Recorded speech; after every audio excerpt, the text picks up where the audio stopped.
Here's the Oumi review. She's the all or nothing battleship, the number 1 most broken, usually highest damage, gold battleship. Devs cooked really hard on this one. Broken means that her performance has a huge range depending on the boss itself. But even at her worst, she's still a high level gold battleship, and when she's at her best, well, she can punch at the level of average rainbow battleships. Oumi has pretty standard stats and gear slots, so the interesting parts are in the skills. Every 6 seconds she gains a stack. She can go up to 5 stacks. For each stack, her firepower damage increases, and after she reaches 5 stacks, her main gun gets 20% crit rate, and her secondary gun's range and targeting range, that means bullet range, are set to 95. Plus, after that, her main gun's reload are decreased by 20%. Second skill is just an alternating between 2 modes when she fires her guns. One increases her own and the Vanguard's evasion and AA by 12%, and the other mode increases her own and the Vanguard's firepower and hit by 12%. Whenever she fires her main guns, she also fires a barrage, and that barrage either decreases the enemy's hit by 15% or its firepower by 15% depending on the mode she's in. Plus, she enters the first mode when the battle starts, which means that this barrage fires at the beginning of the battle as well. And this is the barrage. Both barrages are the same, they're just applying different debuffs, like the shape and the shells are the same. So Oumi's second skill is just a barrage and some small offensive and defensive buffs. This barrage is worse than Owari and Dyson's barrages, but it's still good. And the reason it's worse is because the barrage is not aimed except for the torpedoes. Those arcing shells all hit 95 units to the right of Oumi in a preset pattern, and it could miss if the boss is being a tourist at the top or bottom of the screen, or left or right. And this barrage means that Oumi requires being the flagship. The preloaded barrage also has 4 out of 10 of the arcing shells hit the water before the enemy even spawns in, but that's just a minor thing. Her first skill though, she gains stacks every 6 seconds. At these times, at 31.5 seconds after the battle starts, she has maximum stacks. The first salvo with typical 20-second guns and a radar fire control table happens from 18.5 to 23 seconds usually, so mostly when she has 3 stacks. And from the second salvo and onwards, she has the full 5 stacks, so 20% firepower damage and 20% main gun crit. It also means that after the second salvo, for reloading the third and later salvos, her reload time is cut by 20%. And this is huge. This is reload time, not increasing reload stat by 20%. It lets her finish 4 salvos in meta showdown easily.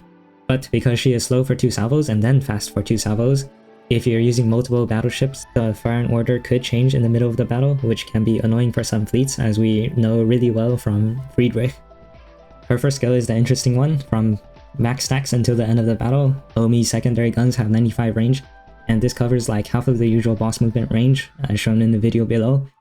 The red arc is her 95 range, so again, Oumi does require flagship to be vertically closer to the boss on average. Many bosses have random movement that randomly goes within 95 units, and some bosses even stop for 3 or more seconds within range. And when the boss stops, then Oumi can unleash the full power of 3 mounts times 200% efficiency times high DD gun DPS. However, some bosses stay outside of 95 units. For example, Yuta Chimera sits still just outside 95. And that's where her all or nothing comes from. It heavily depends on the boss movement, whether she can fire and hit with her secondary guns. However, even the nothing part puts Oumi at the very high end of gold battleships, and we can see that on the next slide when we calculate damage. For Oumi at her best, I invite you to try her against Helena Meta Showdown once she's high level. She might do 20% to 30% more damage than Dyson with similar gear and buff setups. And Dyson is the highest damage gold battleship, or used to be for the past 1 month. There are 2 reasons for this. One is Helena's self-debuff for the latter half when Oumi has fully reached 5 stacks and is using her secondary gun as well. And the second reason is Helena's constant stops when she fires her lasers. Against the campaign boss, Oumi is also quite good because her secondaries can clear the trash reinforcements as well as ding the boss. For mob, she's relatively worse, but she's still decent, like maybe top 5 gold battleships, because her secondary gun range doesn't activate until over half the battle is over. So you should use a long-range gun, not 100 Kai, to deal with suicide boats before that. She doesn't have healing like Dyson does, but Oumi does have a small evasion and AA buff for the Vanguard and herself. For damage calculations, I have 3 configurations. First is Oumi if she never fires her secondary guns. Second is Oumi against 10,001 movement. This is the random movement that a lot of bosses have. So sometimes in range, sometimes out of range, and she fires her 100 Kai. And third configuration is the same but with Mogador gun. So if Oumi never fires her secondary guns, she has like 200 to 300 lower DPS than Dyson does. But if she fires her 100 Kai, then suddenly her DPS is on the level of Dyson.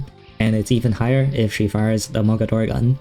For these numbers though, keep in mind that it's personal damage, it doesn't include Oumi's buff for the Vanguard, and it doesn't include New Jersey's special armor break. I also want to note that it's pretty funny, the top 3 gold battleships are all Sakura Empire IJN. On the endgame tier list for single target boss content, the first 3 columns, Oumi is on the level of the lower end rainbow battleships. For chapter 14, she is A tier like Dyson, except that she's better than Dyson against bosses. And for chapter 15, she's worse than Dyson in mob, but probably better than Dyson in boss, because Dyson has healing, which is a lot more relevant in mob. For new players, even though she's the best gold battleship, I wouldn't go for her directly, and she might appear from your pulls as a side effect while you're trying for Hakuho. There are 1 or even 2 upcoming collabs that require builds. You might want to save cubes for them because they're not guaranteed to ever be rerun. If you do get Oumi though, she's extremely worth using as the strongest gold battleship, and even with new players' weaker secondary gun options, Oumi is so much stronger than the usual recommendations like Hood or Monarch. For older players, she's worth getting to 120 for her 2 firepower for all battleships, but whether she's worth using in actually hard content heavily depends on the boss. Plus, if you have 3 or more above average rainbow battleships, then there's no use for Oumi. First row is example gear for mob. The Twin 128 has decent range and is good enough to kill suicide boats before she reaches 5 stacks. Second row is standard gear for light bosses for poor players. Third is for medium bosses, and it also works for heavy bosses if you change the 135 to something that does heavy damage. Fourth is a premium loadout against light bosses, and I put Mark 7 here instead of Lion Gun because the Lion Gun could be saved for the slower BBs in your fleet. And finally, we have premium loadout for heavy and medium bosses. Obviously for a medium, change the augment back to an officer sword. And I would like to note premium options, put Mogador gun here, and that assumes your Vanguard does not have a main gun slot that prefers Mogador gun. And this situation will actually happen quite often these days since the Vanguard DDs, a lot of them, like Z52 and Trafalgar, use single 113 or single 76 instead of these high damage guns. So again, number 1, highest damage gold battleship, most broken, all or nothing. This has been my ship review of IJN Atago. Thanks for watching.